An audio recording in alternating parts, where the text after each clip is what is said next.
The reason dating and relationships is so hard is that you are confusing a wound mate with a soulmate. Let's talk about it.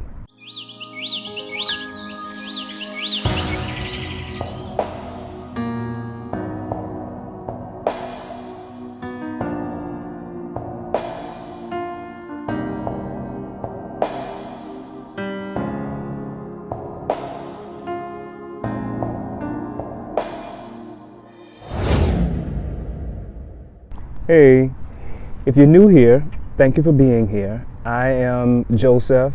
I am a certified life coach, a published author, a music artist, a content creator, and if you're curious about any of that, please click the link that's in the description box below. I post a lot of content related to self-awareness and spirituality and a whole lot of things in between that, so if that is your bag, then this is your safe space. Be sure to subscribe, like, comment, so that we can stay in each other's radar. And for those of you who are returning, hey. So, a wound mate is a trauma bond. Simply put, it's a connection that accommodates your unresolved traumas. And for the record, no one is exempt from trauma. We all have trauma. But the work lies in you resolving and reconciling your attachment to those traumas. And if you aren't putting in the work, or if you're thinking about putting in the work and you're not putting in the work, then you will settle for connections that will accommodate those unresolved traumas until you decide or not decide to work through them, to reconcile them, to resolve them, to heal them. But this is also where soulmates come into the picture.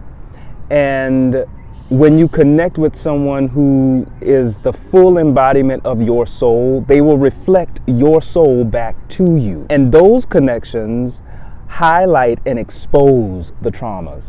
Meaning, many of you don't realize, or many of us don't realize, that we come to a relationship or we come to a connection presenting what we think the other wants to see, but we're also presenting the things that we don't want to see. And it's usually hiding in plain sight.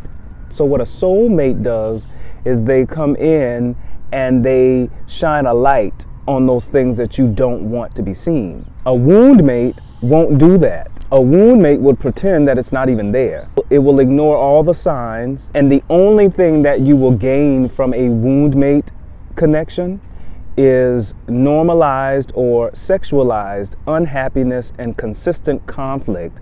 And what that does is it amplifies the trauma of your inner child, your inner lover, and your inner friend or your inner sibling. You see how deep this gets? Because those things are what you're bringing to the connection. You are bringing your inner child to the connection. You are bringing your inner lover to the connection. You are bringing your inner sibling, your inner friend. And this is the work that you get to do with yourself. You get to connect with that inner child. Meaning you get to connect and resolve and reconcile the trauma of your inner child. You get to reconcile and resolve the trauma of that desperate lover. You get to resolve and reconcile the unreliability of your friend and the sibling within you. Because guess what? A soulmate will highlight that. It will trigger you. That's what a soulmate does. A soulmate triggers your healing process. You are literally unable to manipulate. You are unable to disguise. You are unable to put up a front and pretend. But what that soulmate does is it offers you consistent peace, consistent safety, consistent happiness in conjunction with the triggering. And because many of you aren't used to consistent peace, and I would say many of us, because this is a human experience thing, so it's an us thing, it's a we thing. And so many of us aren't used to genuine peace and genuine happiness. And because many of us aren't used to that, what we will do, we will sabotage that. And so how do we sabotage it? What does sabotagery look like in this case? Well, it looks like taking that peace and that safety and that happiness that you're getting from a soulmate connection and squeezing it into a trauma bond.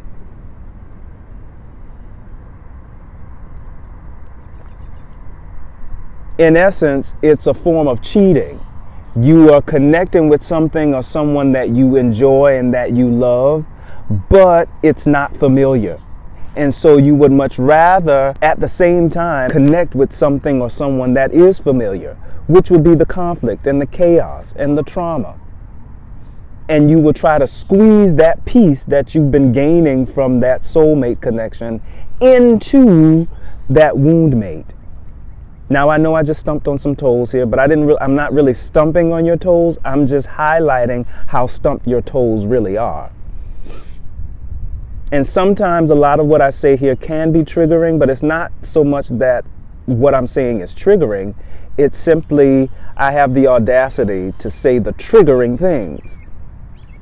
Because many of you that are watching this right now, you consciously or subconsciously have decided to embark on your healing journey. And healing is a messy process. It's not a one-size-fits-all kind of process. It's not a one formula that works for everyone the same way kind of process. Because this process involves you dealing with some very specific things. Some things that you may have pushed to the side or put on the shelf and say, well, I'm not going to deal with this in this lifetime. But because you've made the decision to embark on such a process, then the benevolent forces of life actually bring your attention back to that shelf that you put a lot of that mess on and say, well, a part of your healing process requires you to deal with that mess. And so when you become aware of this, this is where your responsibility comes into play. And responsibility often requires you to isolate yourself. Now, this is the part that often stops people from evolving and growing. But see, here's the thing, isolation is twofold. It's literal and it's metaphorical. But many of us tend to focus too much on how the literal process of isolation, where the people you used to hang around, you don't resonate well with them anymore, and so now you're by yourself. The lovers that you would attract, you're not satisfied with them anymore, so you are left by yourself. Your family members and siblings and those that you connected with, you no longer resonate with them anymore, so you're by yourself. That's a form of isolation. But on the other side of it, you can still be connected with family. You can still be connected with that lover. You can still be connected with that friend circle. And metaphorically, you are isolating because this is an energetic connection. And most of you all know, or I would say most of us, we understand energetics in the intellectualized sense, but emotionally, the emotionalization of this often gets overlooked because that's how we know energy. We know it by what we feel. Because many of you have the accurate idea of this, but it's often translating as trauma bonding, wound mating. And when you can bring your awareness to that is when you can actually allow yourself to be by yourself with yourself so that you can get clear on some things.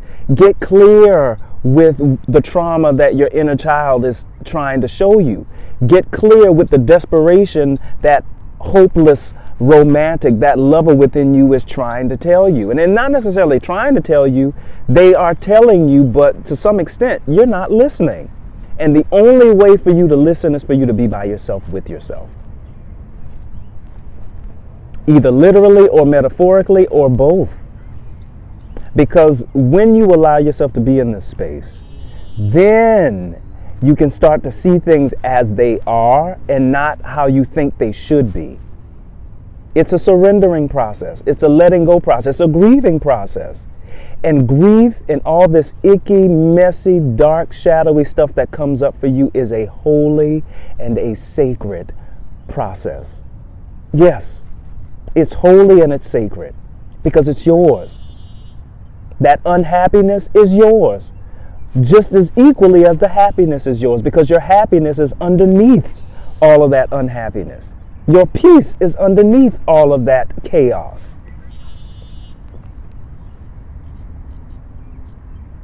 And it's a beautiful and it's a complex unfoldment of that happiness, an unfoldment of that peace and of that safety. And this is when your soul begins to start to bloom underneath all that dirt. It starts to rise up above ground. When you see it for yourself and when you feel it for yourself, you no longer have the desire to, when you experience that peace, when you experience that genuine safety and that happiness, you no longer have the desire to want to squeeze that into a trauma bond. You no longer have the desire to even entertain and engage in anything traumatic, anything conflicting. And that's the power of this process. And when you commit to this process, because it's your commitment that matters the most here. How committed are you to really diving deep and really allowing yourself to experience and feel the happiness that's already there, the peace that's already there? Because what that's going to do is it's going to shift your thinking. And when your thinking shifts, then your behavior patterns start to reflect that. What you give your attention to will reflect that. Then you will begin to recognize when you are soulmating and when you are wound mating. Soulmating is not limited to a romantic, intimate kind of connection. You can connect with anyone and decipher and discern whether this is a platonic soulmate, whether this is a family-oriented soulmate, whether this is a lover soulmate, or in essence, is this an all of the above kind of soulmate? Because if your intention is for an all of the above soulmate, then the process will require you to take a little bit more time with the child within, a little bit more time with the friend or the bestie and the sibling within, and then you get to the lover. But if you aren't taking time with yourself most of all, then it's not going to be easy for you to take time with anything or anyone outside of you. So keep that in mind. And I'm going to end on that note, but I appreciate each and every one of you for stopping by to share the space with me and to hear me express and share these thoughts. If these thoughts resonated well with you, then let's talk about it in the comments section. What stuck out to you the most in this conversation if you made it this far? But in the meantime, in between time, I'm going to love and let go for now, but be kind to yourself, be gentle with yourself, and make the best of this right now moment and the right now moments to come. Until next video.